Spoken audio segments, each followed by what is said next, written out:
Hello everyone, आज देखेंगे अपन chapter number 10 photosynthesis. देखिएगा फोटोसिंथेसिस क्या होता है। ग्रीन प्लांट जो है ये सनलाइट एंड क्लोरोफिल की प्रेजेंस में एक्सटर्नल एनवायरनमेंट से कार्बन डाइऑक्साइड और सॉइल से वाटर को ऑब्जर्व करते हैं और इसको कार्बोहाइड्रेट में कन्वर्ट कर देते हैं। इस प्रोसेस को क्या कहते हैं? फोटोसिंथेसिस। सिंपली अपन बोल सकते हैं कि फोटोसिंथेसिस की प्रोसेस में CO2 एंड H2O को कार्बोहाइड्रेट यानी कि केमिकल एनर्जी जो ऑर्गेनिक फूड होता है उसमें कन्वर्ट कर दिया जाता है। दूसरे वर्ड में अपन बोल सकते हैं कि फोटोसिंथेसिस वह प्रोसेस होती है जिसमें लाइट एनर्जी को केमिकल एनर्जी में कन्वर्ट किया जाता है। नेक्स्ट अपन बात करते हैं फोटोसिंथेसिस की जो केमिकल रिएक्शन है उसकी। देखिएगा क्या होती है इसकी chemical reaction. 6CO2 plus 12H2O, sunlight and chlorophyll की प्रेजेंस होगी। ठीक है, क्या फॉर्म होगा? कार्बोहाइड्रेट C6H12O6 यानी कि कार्बोहाइड्रेट में कौन फॉर्म होते हैं? फिर ग्लूकोज। ठीक है, प्लस 6 ऑक्सीजन के मॉलिक्यूल रिलीज होते हैं प्लस 6H2O। ठीक है, क्या होगी केमिकल इक्वेशन इसके लिए? 6CO2 प्लस 12H2O, सनलाइट और क्लोरोफिल की प्रेजेंस, कार्बोहाइड्रेट प्लस 6 ऑक्सीजन के मॉलिक्यूल प्लस 6 वाटर मॉलिक्यूल। ठीक है, ये क्या है फोटोसिंथेसिस के लिए केमिकल इक्वेशन। नेक्स्ट अपन बोल सकते हैं कि फोटोसिंथेसिस की प्रोसेस जो है ये एक एनाबॉलिक प्रोसेस होती है। एनाबॉलिक प्रोसेस क्यों बोला गया फोटोसिंथेसिस को? देखिएगा एनाबॉलिक जो प्रोसेस है उसमें एना का मीनिंग क्या होता है? फॉर्म करना यानी कि फॉर्मेशन रिएक्शन। अब फोटोसिंथेसिस में क्या है? फॉर्मेशन रिएक्शन है यानी कि फोटोसिंथेसिस की प्रोसेस में CO2 और H2O ये कंबाइन होकर किसका फॉर्मेशन कर रही है? यहाँ पे ग्लूकोज का। ठीक है, यानी कि कार्बोहाइड्रेट फॉर्म कर रहे हैं, इसलिए फोटोसिंथेसिस कैसी प्रोसेस है? Anabolic process. सेकेंड अपन बोल सकते हैं कि फोटोसिंथेसिस की प्रोसेस जो है एक टाइप की एंडरगोनिक प्रोसेस होती है। एंडरगोनिक यानी कि जिसमें ऐसी रिएक्शन जिसमें क्या होती है? एनर्जी का यूज होता है या एनर्जी वहाँ पे कंज्यूम की जाती है, तो उन्हें क्या वो रिएक्शन कौन सी होती है? Endergonic reaction. फोटोसिंथेसिस में भी क्या होती है? एनर्जी यूज होती है यानी कि फोटोसिंथेसिस की प्रोसेस में सनलाइट जो होती है उससे क्या होती है? एनर्जी यूज की जाती है, इसलिए फोटोसिंथेसिस क्या होती है? एंडरगोनिक प्रोसेस होती है। नेक्स्ट अपन बोल सकते हैं कि फोटोसिंथेसिस की प्रोसेस क्या होती है? रेडॉक्स रिएक्शन होती है। कौन सी रिएक्शन है ये? Redox reaction. अब देखिएगा रेडॉक्स रिएक्शन कौन सी होती है? यानी कि ऐसी रिएक्शन जिसमें ऑक्सीडेशन एंड रिडक्शन दोनों साथ साथ होता है, तो उन रिएक्शन को क्या कहते हैं? Redox reaction. देखिएगा फोटोसिंथेसिस में जो CO2 होती है इसका रिडक्शन होता है और CO2 रिड्यूस होकर क्या बनाती है?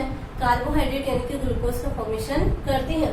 H2 मॉलिक्यूल जो होता है उसका ऑक्सीडेशन होता है। ठीक है, तो CO2 का तो रिडक्शन हो रहा है और H2O का क्या हो रहा है? यहाँ पे ऑक्सीडेशन हो रहा है, इसलिए इसको क्या बोला गया है?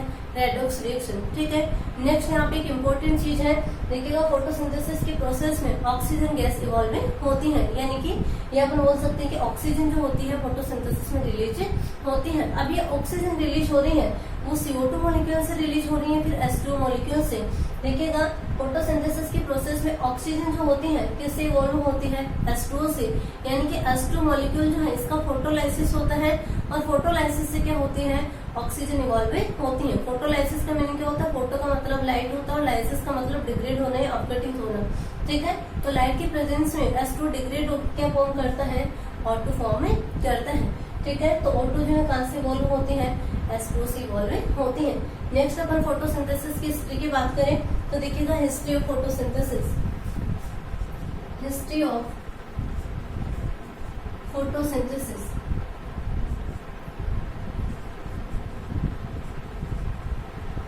देखिएगा फोटोसिंथेसिस की प्रोसेस जो है कॉम्प्लेक्स प्रोसेस है, इसमें डिफरेंट सबस्टेंसेस की नीड होती है।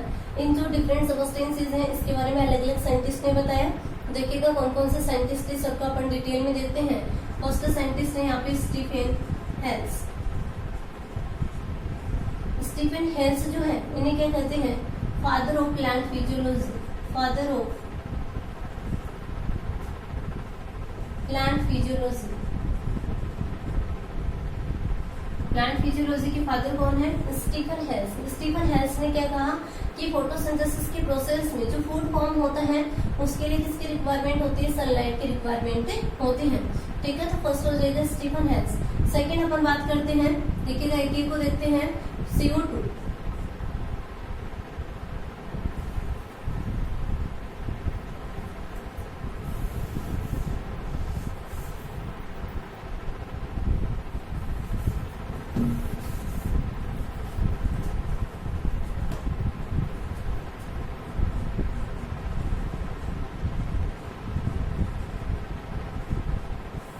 मैं एक बार ड्रॉ कर देती हूँ, फिर सभी को साथ में समझेंगे।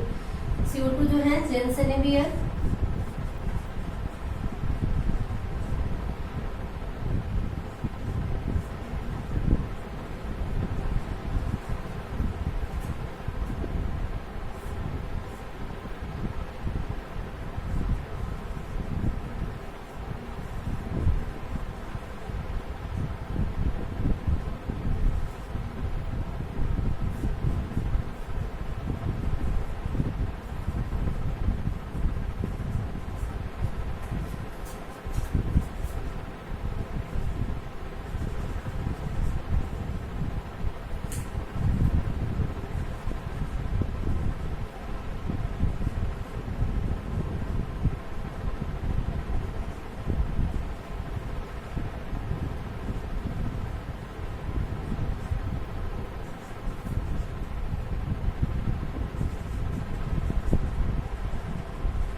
पहले इतना देखते हैं, बाद में बाकी का देखेंगे। देखिएगा हिस्ट्री की बात कर रही थी। फर्स्ट अपन ने देखा कि फादर ऑफ प्लांट फिजियोलॉजी है वो कौन थे, स्टीफन हेंस। ठीक है, उन्होंने क्या बताया कि फोटोसिंथेसिस की प्रोसेस में जो फूड फॉर्म होता है उसके लिए किसकी रिक्वायरमेंट होती है, सनलाइट की रिक्वायरमेंट होती है। ठीक है, सेकेंड अपन बात करें फोटोसिंथेसिस की प्रोसेस जो है इसके लिए CO2 जो होती है नेसेसरी होती है, CO2 की रिक्वायरमेंट होती है। इसके बारे में किसने बताया, जीन्स NaBr ने। ठीक है, नेक्स्ट अपन बात करें कि फोटोसिंथेसिस की प्रोसेस जो है इसके लिए H2O नीडेड होता है या H2O की रिक्वायरमेंट होती है। H2O की रिक्वायरमेंट के लिए किसने बताया, डी शोस्टर ने। किसने बताया, डी शोस्टर ने। नेक्स्ट अपन बात करते हैं कि फोटोसिंथेसिस की प्रोसेस के लिए ग्रीन पिगमेंट की रिक्वायरमेंट होती है। इनकी ग्रीन पिगमेंट क्लोरोफिल होता है। इसके बारे में किसने बताया था, ड्यूट्रोचेट ने। किसने बताया, ड्यूट्रोचेट ने। नेक्स्ट अपन बात करते हैं कि फोटोसिंथेसिस की प्रोसेस जो होती है सनलाइट की प्रेजेंस में होगी और यहाँ पे क्या होता है, ऑर्गेनिक फूड या कार्बोहाइड्रेट का सिंथेसिस होता है। ऑर्गेनिक फूड जो बन रहा है इसके बारे में किसने बताया, जेन हाउसेज ने। ठीक है, नेक्स्ट अपन बात करते हैं फोटोसिंथेसिस की प्रोसेस जो है इसमें ऑक्सीजन गैस इवॉल्व होती है और ये ऑक्सीजन जो होती है अपना जो एटमॉस्फेयर उसको प्योरीफाई करती है। ऐसा किसने बताया, जोसेफ रस्टल ने। ठीक है, इतना हो गया। नेक्स्ट अपन बात करते हैं J.R. मेयर। J.R. मेयर ने क्या कहा कि फोटोसिंथेसिस वह प्रोसेस होती है जिसमें लाइट एनर्जी जो होती है वो केमिकल एनर्जी में कन्वर्ट होती है। यानी कि लाइट एनर्जी का केमिकल एनर्जी में कन्वर्ट होना किसने बताया, J.R. मेयर ने। नेक्स्ट है एफ ब्लैकमैन। एफ ब्लैकमैन जो है, इन्होंने फोटोसिंथेसिस की जो रिएक्शन थी, डार्क रिएक्शन और लाइट रिएक्शन के बारे में बताया। डार्क रिएक्शन कौन सी होती है, यानी कि लाइट इंडिपेंडेंट रिएक्शन जो होती है उन्हें डार्क रिएक्शन कहते हैं, और लाइट डिपेंडेंट जो रिएक्शन होती है उन्हें क्या कहते हैं, लाइट रिएक्शन कहते हैं। आगे अपन इनको डिटेल में देखेंगे। लाइट रिएक्शन जो होती है फोटोसिंथेसिस की, वो ग्रेना में कंप्लीट होती है, जबकि डार्क रिएक्शन जो होती है वो क्लोरोप्लास्ट के स्ट्रोमा में कंप्लीट होती है। नेक्स्ट बात करते हैं फोटोसिंथेसिस की प्रोसेस में H2O से ऑटो प्रोड्यूस होती है, इसके बारे में किन्होंने बताया। फर्स्ट साइंटिस्ट है C B von Niel. C B von Niel ने बैक्टीरियल फोटोसिंथेसिस की स्टडी की और इन्होंने बताया कि जो हायर प्लांट्स होते हैं उनमें जो ऑक्सीजन होती है वो H2O से इवॉल्व होती है। इन्होंने बैक्टीरियल फोटोसिंथेसिस की स्टडी की। देखिएगा, बैक्टीरिया जो होते हैं CO2 को कंज्यूम करते हैं, प्लस वाटर की जगह किसका यूज करते हैं, H2S का। यहाँ पे सनलाइट होगी, बैक्टीरिया क्लोरोफिल होगा, ठीक है। और यहाँ पे क्या बनेगा, कार्बोहाइड्रेट, यानी कि C6H12 है और 6 फॉर्म होगा, ठीक है। कार्बोहाइड्रेट फॉर्म हो रहा है, प्लस 12 सल्फर मॉलिक्यूल है और प्लस 6H2O। अब देखिएगा यहाँ पे क्या रिलीज हो रही है, सल्फर। वहाँ पे क्या था, O2। अब देखिएगा, यदि फोटोसिंथेसिस में अपन ऑक्सीजन को किससे माने कि CO2 से इवॉल्व होती है, तो CO2 तो यहाँ पे भी प्रेजेंट है, तो CO2 यहाँ पे है, तो यहाँ पे ऑक्सीजन इवॉल्व होनी चाहिए थी, लेकिन यहाँ पे ऑक्सीजन इवॉल्व नहीं हो रही। यहाँ पे H2 की जगह H2S का यूज किया है, इसलिए यहाँ पे क्या रिलीज हो रही है, सल्फर। और हाइयर प्लांट्स जो होते हैं वो किसका यूज करते हैं, H2O का यूज करते हैं। बैक्टीरिया किसका यूज करते हैं, H2S का। और हाइयर प्लांट जो है किसका यूज करते हैं, H2O का यूज करते हैं। जैसे यहाँ पे ऑक्सीजन जो इवॉल्व होती है वो किससे होती है, वाटर से इवॉल्व होती है। सेकेंड साइंटिस्ट था रॉबर्ट हिल। रॉबर्ट हिल ने क्या बताया, फोटोलाइसिस ऑफ वाटर, यानी कि वाटर का फोटोलाइसिस होता है, वाटर के फोटोलाइसिस से क्या होती है, ऑक्सीजन इवॉल्व होती है। थर्ड है Ruben and Kamen. Ruben and Kamen ने रेडियो एक्टिव आइसोटॉप टेक्निक जो है इसके द्वारा प्रूव किया कि जो वाटर होगा उसके फोटोलाइसिस से क्या होती है, फोटोसिंथेसिस में ऑक्सीजन इवॉल्व होती है। कौन सी टेक्निक है, रेडियो एक्टिव आइसोटॉप टेक्निक के थ्रू किया, इन्होंने प्रूव किया कि जो फोटोसिंथेसिस में ऑक्सीजन इवॉल्व होती है वो किससे इवॉल्व होती है, वाटर से इवॉल्व होती है। रिएक्शन देखिए इसके लिए,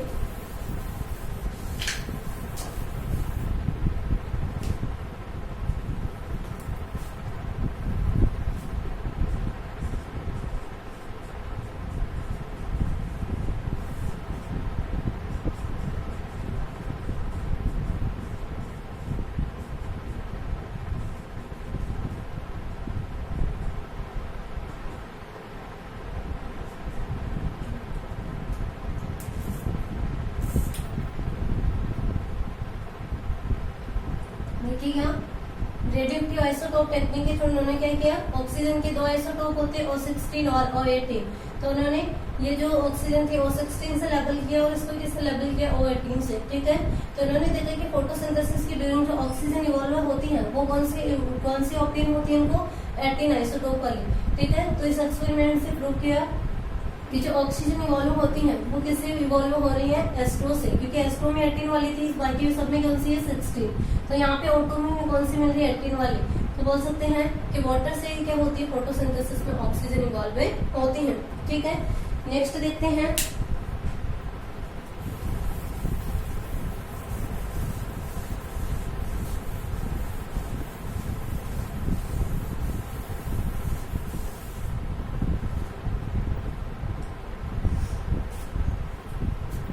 नेक्स्ट साइंटिस्ट है kelvin and Benson, ancient slate.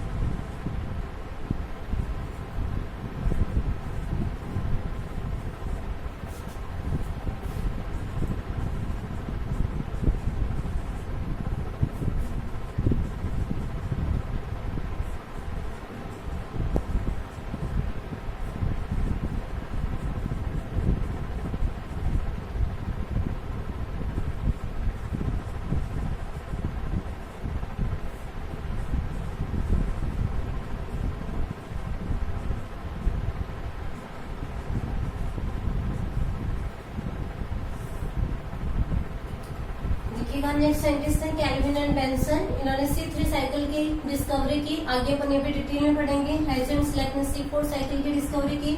D Ardern जो है इन्होंने फोटोफॉस्फोराइलेशन की डिस्कवरी की। देखिए फोटो फोस्फोराइलेशन क्या होता है, फोस्फोराइलेशन यानी कि फॉर्मेशन ऑफ एटीपी, और फोटो यानी कि लाइट की प्रेजेंस में, यानी कि जो क्लोरोप्लास्ट होता है उसमें क्या होता है, लाइट की प्रेजेंस में एटीपी का फॉर्मेशन होता है, तो इसे क्या कहते हैं, फोटो फोस्फोराइलेशन कहते हैं।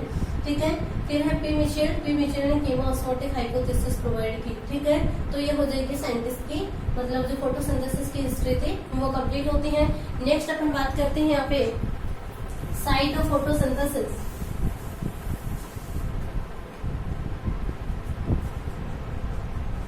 देखिएगा साइट ऑफ फोटोसिंथेसिस, फोटोसिंथेसिस की जो साइट है वो क्या होती है, क्लोरोप्लास्ट। अब देखिएगा क्लोरोप्लास्ट कहाँ पे प्रेजेंट होता है, अपन स्टार्टिंग से देखते हैं। देखिएगा ये ग्रीन प्लांट है,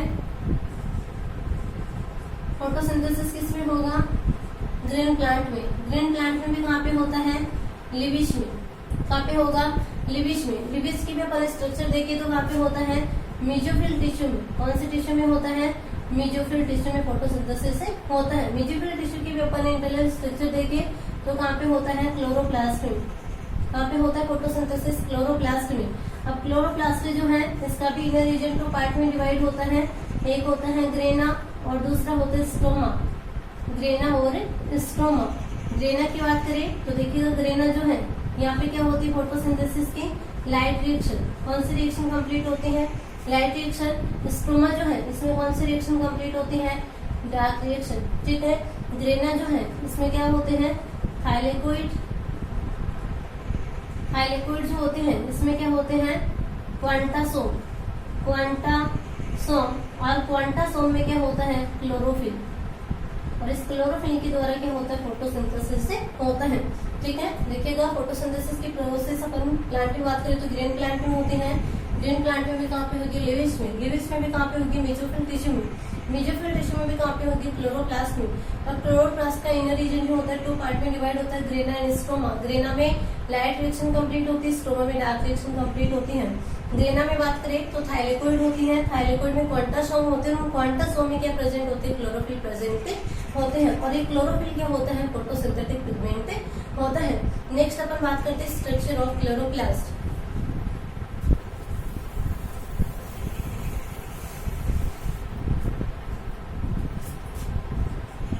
स्ट्रक्चर ऑफ क्लोरोप्लास्ट।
देखिएगा इस टाइप से होती है क्लोरोप्लास्ट की स्ट्रक्चर।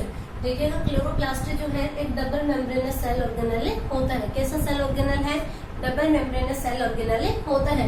इसमें आउटर मेम्ब्रेन होती है, इनर मेम्ब्रेन होती है, दोनों मेम्ब्रेन के बीच में स्पेस प्रेजेंट होता है जिसे क्या कहते हैं? पेरिप्लास्टिडियल स्पेस। कौन सा स्पेस बोलते हैं?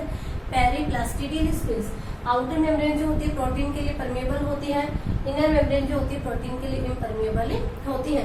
क्लोरोप्लास्ट की इंटरनल स्ट्रक्चर की बात करें, इनर पार्ट की बात करें तो क्लोरोप्लास्ट का इनर पार्ट जो होता है ये 2 पार्ट में डिफरेंशिएटेड होता है। एक होता है ग्रेना और दूसरा होता है स्ट्रोमा। कौन कौन से हैं? Grana and stroma. फर्स्ट अपन बात करें स्ट्रोमा की तो देखिए क्लोरोप्लास्ट के अंदर का जो लिक्विड पोर्शन होता है, लिक्विड पोर्शन को क्या कहते हैं? स्ट्रोमा। ठीक है, स्ट्रोमा जो होता है इसमें डीएनए प्रेजेंट होता है, 70S राइबोसोम होता है, स्टार्च ड्रॉपलेट होती है, लिपिड ड्रॉपलेट होती है, एंजाइम प्रोटीन वगैरह यहाँ पे प्रेजेंट होते हैं। क्लोरोप्लास्ट जो है डीएनए एंड 70S राइबोसोम की प्रेजेंस के कारण सेमी ऑटोनॉमस ऑर्गन होता है। ठीक है, नेक्स्ट अपन बात करें कि जो स्ट्रोमा वाला पार्ट है इसमें क्या होता है? स्टेक ऑफ कॉइन्स प्रेजेंट होता है, यानी कि कॉइन का स्टेक होता है। इस कॉइन के स्टेक को क्या कहते हैं? ग्रेना। स्ट्रोमा वाले पार्ट में स्टेक्स ऑफ कॉइन होता है, स्टेक्स ऑफ कॉइन को क्या कहते हैं? ग्रेना कहते हैं। ग्रेना तो क्या है? प्लूरल वर्ड है। सिंगुलर की बात करें तो क्या होगा? ग्रेनम। और ग्रेनम में ईच कॉइन जो है, प्रत्येक कॉइन जो है, इस कॉइन को क्या कहा जाता है? थाइलेकोइड। ईच कॉइन जो होता है उसे क्या कहते हैं? थाइलेकोइड। थाइलेकोइड जो होती है इसके इनर मेम्ब्रेन पे स्पेरिकल माइन्यूट ग्रेन्यूल्स प्रेजेंट होती है। उन स्पेरिकल माइन्यूट ग्रेन्यूल्स को क्या कहते हैं? क्वांटासोम। क्या कहा जाता है? क्वांटासोम। इम्पोर्टेंट है, क्वांटासोम क्या होता है? थाइलेकोइड की इनर मेम्ब्रेन में माइन्यूट स्पेरिकल स्ट्रक्चर्स प्रेजेंट होती हैं या ग्रेन्यूल्स प्रेजेंट होती हैं। उन ग्रेन्यूल्स को क्या कहते हैं? क्वांटासोम कहते हैं। क्वांटासोम जो है ये क्या होती है? फोटोसिंथेटिक यूनिट होती है। क्या है? फोटोसिंथेटिक यूनिट होती है। क्वांटासोम जो है इसमें क्या प्रेजेंट होता है? क्लोरोफिल। ये क्वांटासोम जो होता है इनके 1 क्वांटासोम जो है इसमें 230 क्लोरोफिल मॉलिक्यूल होते हैं। कितने होते हैं? 230 क्लोरोफिल मॉलिक्यूल। इसमें से 160 जो है वो तो क्या होते हैं? क्लोरोफिल ए होते हैं। उसके अलावा 70 जो होते हैं वो क्या होते हैं? क्लोरोफिल बी होते हैं। 48 यहाँ पे कैरोटिनॉइड्स होते हैं। 48 जो होते हैं ये क्या होते हैं? कैरोटिनॉइड्स। 46 जो होते हैं वो